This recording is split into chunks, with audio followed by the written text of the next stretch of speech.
कुछ हमारे जीवन में हो रहा है उसे हम किस तरह से देखते हैं, उसमें हम बुराई ढूंढें या अच्छाई। यदि हम अच्छाई उसमें ढूंढते हैं तो हम गुणवान हैं, और यदि हम उसमें बुराई ढूंढ लेते हैं तो फिर हमारा रखवाला परमात्मा भी नहीं हो सकते, क्योंकि ये प्रभु रजा से हो रहा है। कोई अपने जीवन में बीमारी नहीं चाहता है, कोई परेशानी नहीं चाहता है, कोई अपमानित होना नहीं चाहता है। एक जज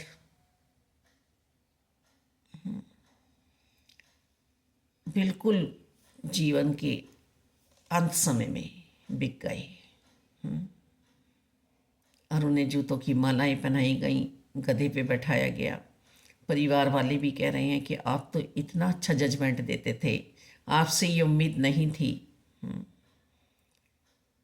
जज कह रहे हैं कि मैं भी यही सोच रहा हूँ कि ये हुआ क्या है। फिर जब उनका इतना अपमान हुआ तो वो भक्ति की ओर अग्रसर हो गए, वो वृंदावन पहुँच गए। वहाँ पे उन्हें पूर्ण संत मिले। उन्होंने जताया कि मैं मरना चाहता हूँ, आत्महत्या करना चाहता हूँ। संत जी ने कहा नहीं, अब शेष जीवन जो है वो आपको बाकी बिहारी जी को देना है, कृष्ण को देना है, यहीं रहकर सेवा करनी है। गुण तो उनमें थे ही। अब उन्होंने जो अपनी सोच को भक्ति में लगाया, और भक्ति में फिर जो उनका नाम प्रभु परमात्मा ने किया, जो संतों ने उन्हें मालिक अपनी गोदी में बैठाया, अपने सर पे बैठाया, सर का ताज समझा, अपने हृदय में उनके वचनों को बैठाया, तो इस घटना से जज साहब समझ गए कि वास्तव में मैं पूर्णतः माया में पड़ा हुआ था।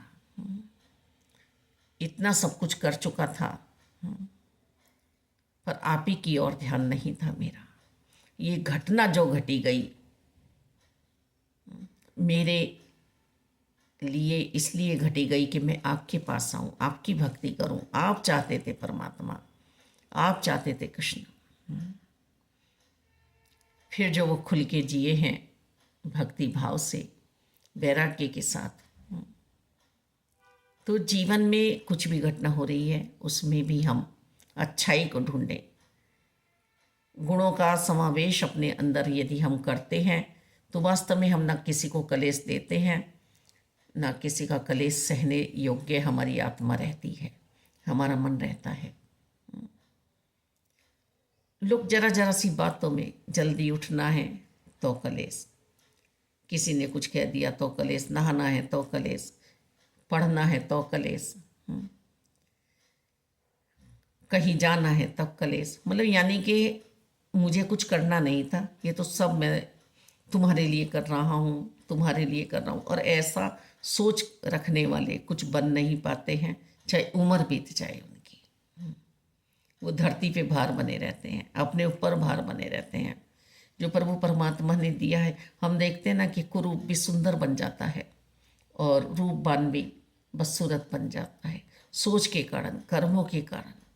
तो हमें बहुत सुंदर, बहुत प्यारी सोच बनानी है, जीवन बनाना है।